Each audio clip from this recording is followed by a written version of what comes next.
নমস্কার, আমি টেল অফ স্ট্রিংসের অরিত্রী বলছি।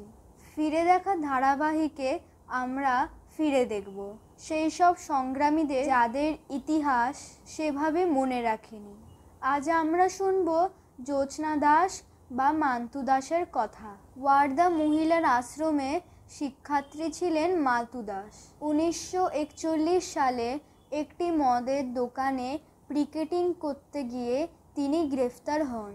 9 মাস ধরে বিভিন্ন জেলে রাখা হয়েছিল তাকে। প্রথমে ওয়ার্দা জেলে, তারপর নাগপুর জেলে, তারপরে জব্বলপুর জেলে তাকে ঘোরানো হয়েছিল।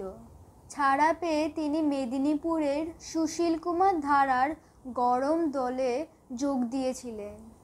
মহিলাদের নিয়ে তিনি বাঘিনী বাহিনী গড়ে তুলেছিলেন। বিশেষ করে ধর্ষককে চরম শাস্তি, মৃত্যুদণ্ড দেওয়ার জন্য এই বাহিনী গড়ে তোলা হয়েছিল।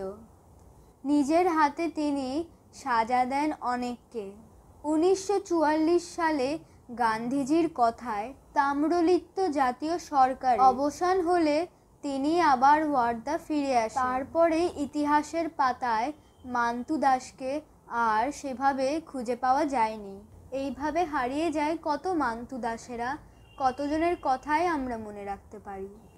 আজ এ পর্যন্তই। আগামী পর্বে আমরা অনেকের কথা জানতে পারব। 1 আগস্ট থেকে আমাদের ইউটিউব চ্যানেল শুরু হয়েছে। আমাদের অনুষ্ঠানগুলি ভালো লাগলে আমাদের চ্যানেলকে লাইক, শেয়ার ও সাবস্ক্রাইব করুন। বেল আইকন প্রেস করে রাখুন আগামী নোটিফিকেশন পাওয়ার জন্য।